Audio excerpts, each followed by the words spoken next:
So I said in first service, I'll say it again, if you listen to the lyrics to that song, I don't really need to say anything because there it was. That's my talk for today. But since I've got some time to fill, I promised Reverend Richard I would actually give a talk, I guess I will say I'll say a few things. But that could not have been a more perfect song, so thank you for that selection. Perfect. I love working with you, by the way, just so you know. Love it. Love it. So I have a question. My question is, who do you think you are? And that question is often asked the way I just asked it, with a little bit of, you a little sarcasm. You think you're kind of fancy. You got your ego in the way. Who do you think you are? That is usually how the question is asked. But actually this morning I am not asking it that way, although it did seem that way, I know. I'm not asking it that way. I am asking, who do you think you are? And my guess is, and maybe not the percentage that I'm going to say doesn't quite fit this crowd, because, you're here in a Unity church, so you got some good training to not think this way, but a lot of humanity probably spends about 90 to 95% of their time thinking that who they are is what's on the exterior and what's happening in their world, and that this is who I am, and I don't particularly like it, and I don't like my circumstances and my situation, so I'm going to do everything I possibly can to control it, to fix it, to change it, to coerce it, to manipulate it. Do you know anyone in your life like that? I'm not saying you, but do you know anyone in your life like that? And do not, I often see couples like, oh yeah, they're talking about you. Right, don't do that. That's not good for the relationship. Don't do that. Right? And, before I woke up, and, I'm still in the process. I think we're always in the process of waking up. But before I woke up, that's all I thought I was. I did not know there was any more to me than, this and what I did in the world and how well I did in the world. Today, we're going to actually look at the idea that you are more, we are more, I am more than this. So there's going to be a lot of congregant participation, all right? And for you, Claudia, no, there's no chocolate, just so you know. Why did I say that? I used to have my own church, and Claudia Hartman back there was one of my beautiful practitioners there and congregants for many years, and I used to like to engage the congregation, and ask questions, and if I got the right answer, I would toss chocolate. But I did not bring chocolate to toss this morning, so I do apologize about that. But I still want you to participate, and this is what you're going to do. I'm going to say some statements, and the end of the statement is always going to be the same, and I'm going to ask you to repeat the whole statements. I'll give you those as we unfold today's talk. But the end of the statement is always going to be the same, so I want us to warm up with it, okay? Are you ready for it? Here it is. I am more than this. Say it with me. I am more than this. And now let me hear it so like you meant it. So let's say it again. I am more than this. Nice enthusiasm. I want to hear that throughout the entire time that you say that. I don't know how many times you get to say it. It's a couple. All right. So what are you more than this? What is this that you are more of? Well, we're going to kind of look at that, and then we're going to look at what is that more? What is that more? Of course, we'll go right back to that song to answer that question. But you are more than your personal history. You are more than your personal history. And yes, I know that our personal histories, whatever they were, the good, the bad, and the ugly, it got us to where we are today. If I hadn't had boyfriend numbers, 17,000, I don't know what number it was a lot. It was a lot. 2 marriages, boyfriend number 17,000, walk out the door. If that hadn't happened, I would not have slumped down my wall and said, oh God, who I wasn't sure I believed in, why is this happening to me again?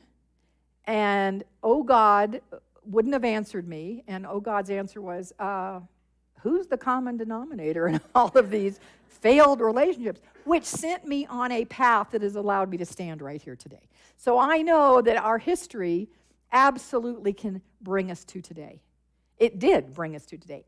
And at the same time, we can often still identify with that history. I coach a lot of people. I work with a lot of people. I did as a minister. I do now as I'm an independent doing my own thing.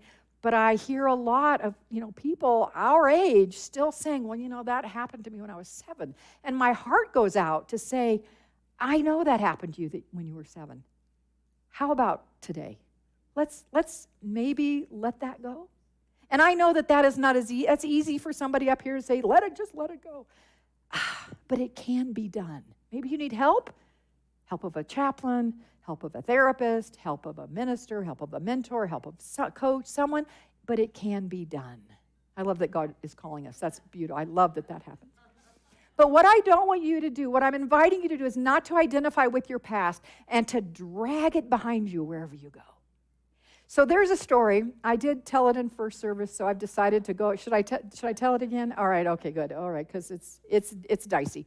So don't be mad at me after this. Okay. All right. Just promise you won't be mad at me after this story. Oh, some of you are like, no, I'm not about to I will not make that promise until I hear the story. So the story is this man and his buddies went out golfing one day, and the man told his wife that he would be home about 4. And 4 o'clock came and went, and he wasn't home, and 5 and 6 and 7 and 8 and 9. Wasn't home. Finally, he called her about 9 and said, oh my gosh, we're just getting off the course now, and I'll be home soon. She goes, what in the world? What in the world happened? He goes, well, it's kind of been a heck of a day. It's been a heck of a day. He said, on hole 6, Harry had a heart attack. Like, oh my gosh, that's terrible. So did you spend the day at the hospital? How is Harry? Talk to me. He goes, well, yeah, the problem is Harry died. So I said, what? Harry died? Oh my gosh. He says, yeah, and then it was like, shoot, drag Harry. Shoot, drag Harry. Shoot.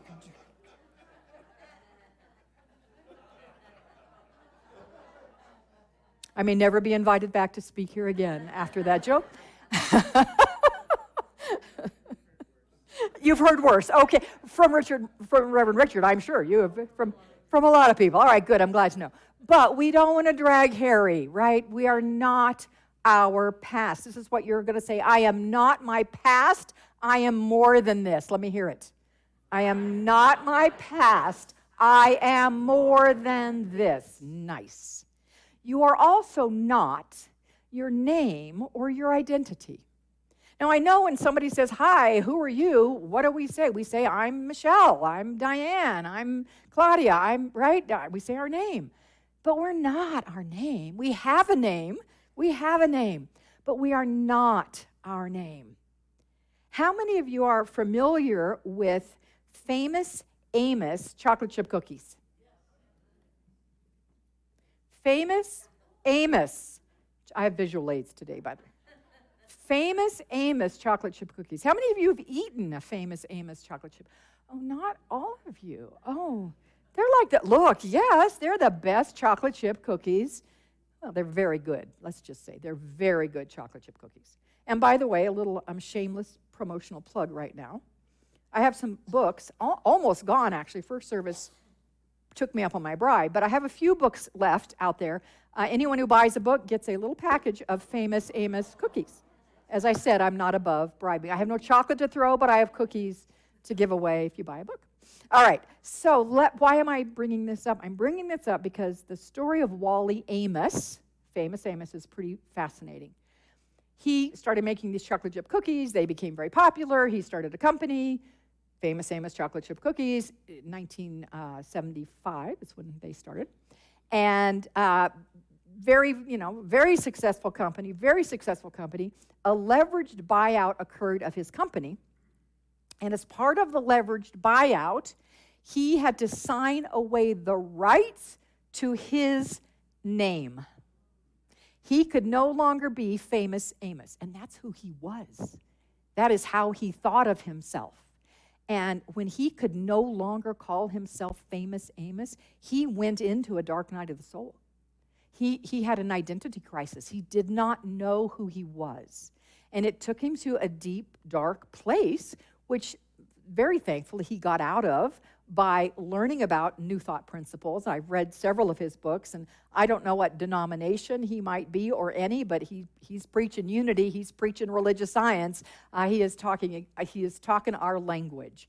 and that brought him out, and he speaks in one of his books about the dark night of the soul. He went into when he lost his right to use his name. So we know that he got out of that dark night and that he's got a great sense of humor because he started another cookie company. Did not go as well as this one. It's not still around. But he started one, and it was called the No Name Cookie Company. Right? So he realized that he was more than his name or his identity, as we all are. So here's our next thing we're going to say. I am not my name. I am not my identity. I am more than this. Here we go. I am not my name. I am not my identity. I am more than this. The other thing that we are not, and this one gets a lot of attention, especially if it's acting up, especially if it's not doing what we want it to do, and it's this body. We have a body. And this is, as the Bible says, the temple of the living God. I love that phrase. Our bodies are the temples of the living God. So they're very important. They're a vehicle for getting around in this life expression. So should we take care of them? Yes. Should we treat them well? Yes. Should we feed them well? Okay, not these. Oops, sorry. Right? Not too many of these, right? Yes, we should do all of that. We should care for it. We should respect it, all of that. But I don't know the exact number, but billions, that was a B as in boy, billions of dollars are spent in the beauty, weight loss, plastic surgery industry, and fashion. Let's add fashion in there. Because, girls do have to have their shoes match their dresses. It's important. And believe me, I have contributed to that $1 billion. I have given my fair share of my money to that industry. Believe me. But I also know that this isn't my body. And it's especially important to know that this is my body, it's not who I am. That when things aren't working quite the way we want them to be, that's a hard place. Been there, done that. My husband, my beloved husband, had heart issues and passed away from that 5 years ago. But we had about 5 years of challenge with his body not working like he wanted it to work. And I get that that's tough. And yet, at the same time, my invitation is for us all to recognize that we are so much more than that. So here's what we're going to say with this one. It's a little bit longer than the other ones. I've got an extra line in it, but you can do it. I know you can. I respect my body is the first one. I care for my body is the second one. But I am not my body. I am more than this. So it's respect and then care. Okay, got it? Here we go. I respect my body. I care for my body, but I am not my body. I am more than this. Take a breath. I'm not my past. I'm not my name or my identity. I'm not my body. I'm also not my mind. I'm not my mind. I'm not my intellect. I'm not my brain. That's part of who I am, but it's not the essence of who I am. When I was 30 years old, before I woke up, was completely asleep, I was a legal secretary. And on my 30th birthday, we had planned a happy hour right after work to go celebrate my 30th birthday. It's a big deal. I'm 30. And as a legal secretary, rush projects were the norm. Actually, they happened all the time. But on this particular day, I didn't want one to happen because at 5 o'clock, I wanted to be out of there and at the bar. Now, that's the truth. I'm being honest. That was the truth. And, at 10 of 5, out comes my really lovely, I had a lovely boss, lawyer that I worked with. Out he comes. I'm so sorry, Michelle. I know you got plans, but, didn't matter. This must be done before you leave. So I huffed and puffed, and I did it, but my mind said this, and I have to laugh at what I said to myself. What I said was, if I don't want to be doing this when I'm 50, which then I thought was ancient. I have a very different view on 50 now, but then I thought it was ancient. If I don't want to be sitting here and having this kind of thing happen to me when I'm 50, I better get myself back to school because I had not gotten an undergraduate degree, I just gotten an AA. I should get myself back to school so I can do something else and not have to sit here when I'm 50 and have some guy bring out a rush project. So I'm telling you all this because I'm talking about the brain, because I did in fact do that. My blessed father, thank you, Dad, when I graduated from junior college, said, go to Arizona State, go. And I didn't. I want to work. I want to get my apartment. I want to live my life. I don't need college, blah, blah, blah. At 30, I decided maybe I do. Went back to him, and he said, yes, I will still help you. Thank you, thank you, thank you. Dad, yeah, thank you, Dad. So I was able to quit work and do that. I had a goal for myself. Now remember, I'm not awake at all. I only relate to this outside experience. And something that would have said to me, you're valuable, you're worthwhile, you're good, was if I got straight A's.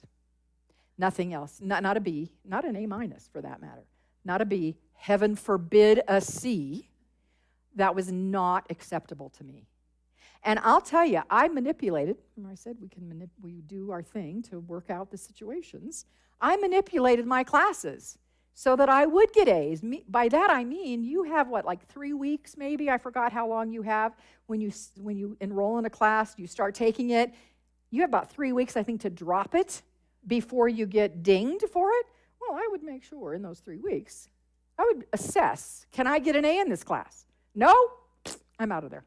And I dropped, I don't know how many classes. I graduated, I got through, and I took good classes, and they were very helpful. It was a great experience. But I dropped some classes that might have served me well. But I knew an A was not going to happen in them. And that was not acceptable to me because I thought I was my brain. I have to be smart in order to be good, in order to be worthwhile, in order to be valuable. I have to be smart, and the way I prove that is getting summa cum laude written on my diploma. That's identifying with one's intelligence. I know now I'm not my intelligence. So I guess I probably ought to finish that story and tell you whether or not I actually got straight A's, right? Not that it matters to me anymore, but yeah, I did. So maybe there is still a slight identification with that. So I'm going to be the one to really say this one this time. I am not my intellect. I am not my mind. I am more than this. Here we go. I am not my intellect. I am not my mind. I am more than this. All right, here comes a big one, which relates also to my grades at ASU. We are not our accomplishments, or more importantly, failures, what we perceive as our failures or our limitations. And anybody ever failed at anything? Come on. Hello. Look at you, you're like, oh no, not me. Thank you for being brave enough to raise your hand. Thank you. We've all failed at something, right? We all have a limitation that we think we have. Of course. But we oftentimes identify with those. That's who I am. I am that failure. I am that limitation. Or we may think, oh, I am that accomplishment. For me, I am A's at ASU. That's who I am. Yeah, no, not true, not true. And I want to give you some Bible figures who did not identify themselves or define themselves as failures, or they didn't define themselves by their failures or by their limitations. So you may know some of these things about some of these Bible figures. You may not know, but everything I'm saying here is true. Go look it up. I don't have the scripture and verse, but you could look it up. So here they are. Abraham was too old, way too old, to have a son. By the way, he was 99. And so was his wife, Sarah, who was 90. Isaac was a daydreamer. Jacob was a liar. Joseph was abused and abandoned. Moses had a stuttering problem. Samson, we know this, was a womanizer. David was an adulterer and a murderer. These do not sound like very good people, but these are our role models in the Bible. Isaiah preached naked, for gosh sakes. Jonah ran from God. Job went bankrupt. Peter denied Jesus. The disciples fell asleep while praying. Oh my golly. The Samaritan woman was divorced more than once. Paul was too religious. Timothy had an ulcer, and for heaven's sakes, Lazarus was dead. But none of those people identified themselves with those failures or limitations. So neither should we.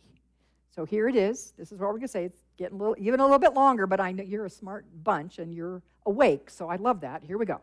It's going to be, I am not my accomplishments, I am not my failures, nor my perceived limitations. Let's throw that word in there, okay? I'll say it again so you can get it. I am more than this. So it is. I'm not my accomplishments, nor my failures, nor my perceived limitations. I am more than this. Okay, we got it? Here we go. I am not my accomplishments, nor my failures, nor my perceived limitations. I am more than this. Finally, and this is a biggie, you are not your relationships.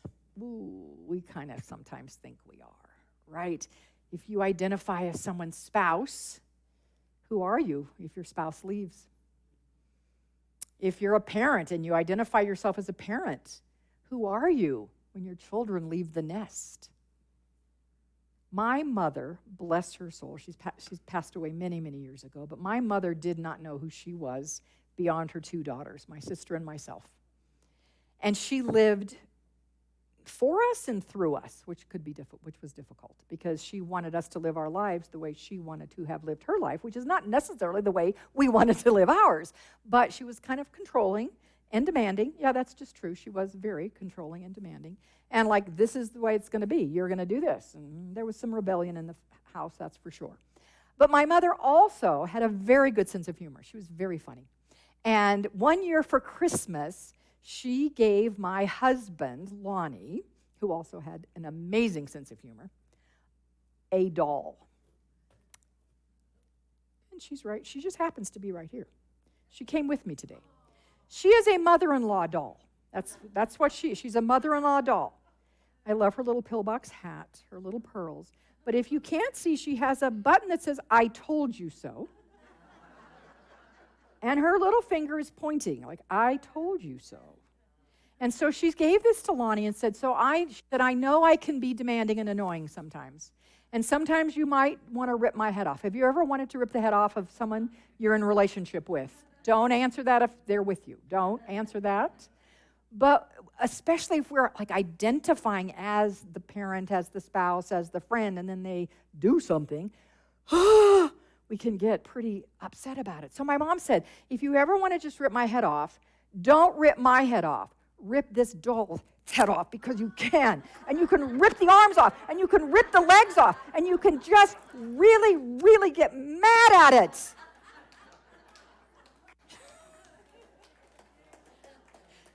But she said, you don't have to get mad at me. This is what can happen. We can be all ripped apart when we identify solely with our relationships. So, my friends, we are more than that. And we're going to say, I am not my relationships. I am more than this. Here we go. I am not my relationships. I am more than this. So the question then is, which was already answered in that exquisite song that our musicians did this morning, if you are not all of that, then who are you? Well, you are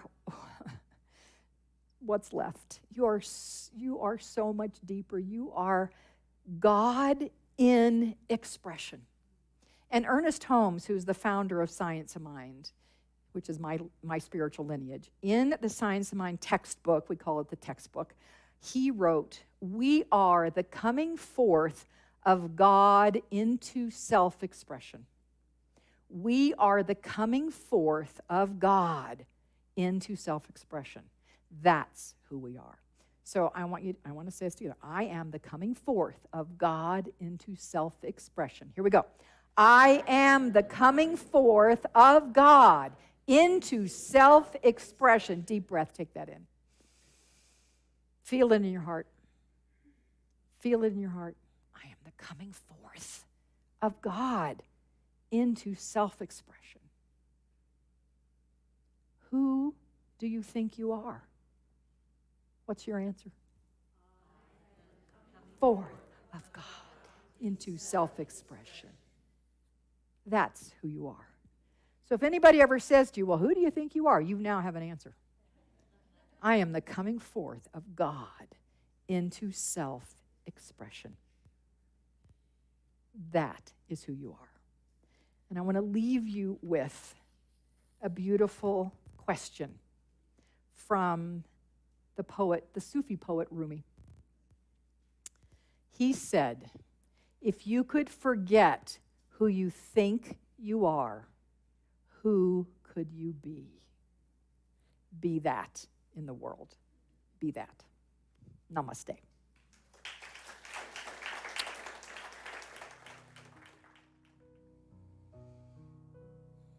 And if you have not already closed your eyes, I invite you to do that.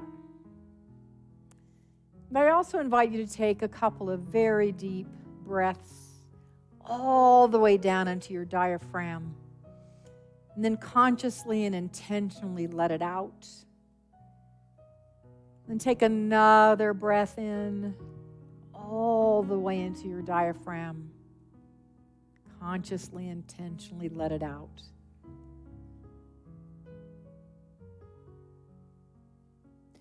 And in a moment, I'm going to ask you to take a third deep breath, but this time, when you exhale, if you came in here this morning with something heavy on your heart, personally, in your family, in our family of humanity, whatever it might have been, something heavy on your heart, this time, with that deep in-breath, take it in now all the way down into your diaphragm.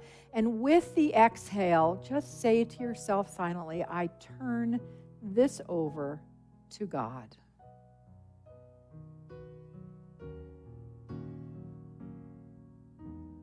And in the turning over, we can rest in the knowing that the presence and the power of love with a capital L, wisdom, intelligence, peace, abundance, joy, all of those qualities are right in the middle of whatever it is that might have been heavy on your heart. In other words, God is in the middle of everything. So we rest in that right now. We take assurance in that. We take comfort in that. And for the next few moments, let's just sit in the silence and in the inner knowing, in the quiet place, in not just our minds, but in our hearts. Let us know that God's got this, whatever this is. God's got this.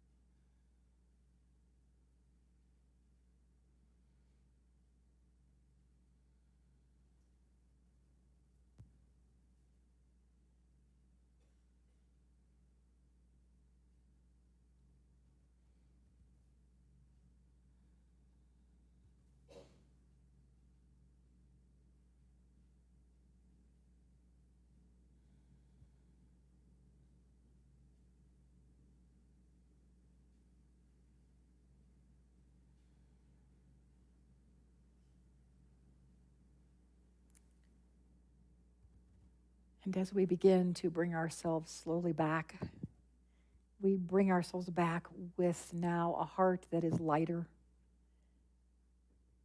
with a trust that is bigger, with a knowing that truly, truly all there is God. And therefore God's got this, because this too is God. For that I am so profoundly, deeply grateful.